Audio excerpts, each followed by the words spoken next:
महाकुंभ में मची भगदड़ में मारे गए लोगों को लेकर बाबा बागेश्वर धीरेन्द्र शास्त्री ने ऐसा बयान दिया जिसे लेकर हर तरफ चर्चा हो रही। बागेश्वर बाबा ने मारे गए लोगों के लिए कहा कि उन्हें मोक्ष की प्राप्ति हुई है। अब शंकराचार्य स्वामी अविमुक्तेश्वरानंद सरस्वती ने धीरेन्द्र शास्त्री के इसी बयान पर जबरदस्त पलटवार किया है। शंकराचार्य ने बेहद तल्ख लहजे में कहा कि उनका भी मोक्ष करा दो, अगर वो तैयार हो तो हम का मारकर उनका भी मोक्ष कराने को तैयार है। शंकराचार्य ने कहा, किसका मोक्ष हो गया है, किसका नहीं हुआ, यह अलग बात है। इस तरह पैरों के नीचे कुचल कर दम कर जो बच्चे, महिलाएं, हमारी बहनें, भाई जो वृद्ध मरे हैं उनके लिए मोक्ष हो गया कह देना बहुत सरल। इनमें से कोई भी मोक्ष चाहता हो तो हम उनका मोक्ष करने के लिए तैयार हैं। बता दें कि मौनी अमावस्या के अवसर पर बुधवार को संगमनौज पर भगदड़ मच गई थी। इस दौरान काफी लोगों की जान चली। सरकार की तरफ से 30 लोगों की मौत का आंकड़ा बताया गया है। इन्हीं मौतों को लेकर बागेश्वर बाबा एक कार्यक्रम में बोलते बोलते मौतों के मोक्ष पर बोल गए। धीरेन्द्र शास्त्री ने इस कार्यक्रम में कहा था कि इतने महात्मा, इतने साधु, इतने जपी, इतने तपी, फिर भी इस घटना पर आपका क्या विचार है। हमने कहा कि देश में प्रतिदिन लोग मर रहे हैं, करोड़ों लोग मर रहे हैं। कुछ दवा के बिना मर रहे हैं, कुछ स्वास्थ्य व्यवस्था के बिना मर रहे हैं, कुछ हार्ट अटैक से मर रहे हैं। निश्चित रूप से जो घटना हुई है वो निंदनीय है, बहुत विचित्र हुई। लेकिन एक बात बताएं, ये महाप्रयाग, मृत्यु सबकी आनी, एक दिन मरना सबको है, पर कोई गंगा के किनारे मरेगा तो वो मरेगा नहीं, मोक्ष पाएगा। गौरतलब है कि धीरेन्द्र शास्त्री का विवादों से पुराना नाता है। वो कई बार अपने बयानों को लेकर चर्चा में रहे हैं। उन्होंने इससे पहले महाकुंभ में ये भी बयान दिया था कि जो यहाँ पर आकर स्नान नहीं करेगा वो देशद्रोही होगा। भारत में लोग आ रहे हैं जिनके अंदर विरोध का कीड़ा नहीं है, उन्हें व्यवस्था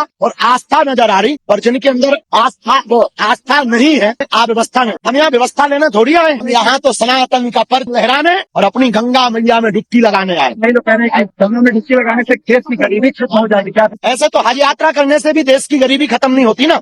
चर्च में कैंडल जलाने से भी देश की गरीबी खत्म नहीं। हर काम जो है गरीबी मिटाने के लिए थोड़ी होता है। आदमी जो है भोजन करता है तो क्या गरीबी मिटाने के लिए, पेट भरने के लिए। बाप को बाप कहता है तो क्या गरीबी मिटाने के लिए। अपने संबंध के प्रति अपनी श्रद्धा अर्पण करने के लिए पिता की पूजा की जाती है। हर चीज गरीबी मिटाने के लिए। आस्था भी होती है, और इस दुनिया में अनेक कल्चर हैं, यहूदी है, पारसी है, इस्लाम मुसलमान है, ईसाई है, सबकी अपनी अपनी आस्था है। केवल हिंदू धर्म में ये दिखता है। हज यात्रा भर से या फिर उनकी चर्च वालों की कौन सी सिटी, वेटिकन सिटी, वहाँ भी तो लोग जाते। क्या गरीबी मिटती है? और कोई खुजली? यही उपाय है। हर हाल में भारत राष्ट्र हो गए, हमने तो टी लगा ली। यहाँ बीमारियां दूर होती हैं। और जो कह रहे हैं कि यहाँ बीमारियां फैल रही, यहाँ आनंद देखो तुम, हर जगह हिंदुत्व का उत्साह देखो तुम, हिंदुओं के उत्साह देखो तुम। इसलिए हर व्यक्ति को आना चाहिए, जो नहीं आएगा पछताएगा, देशद्रोही कहलाएगा।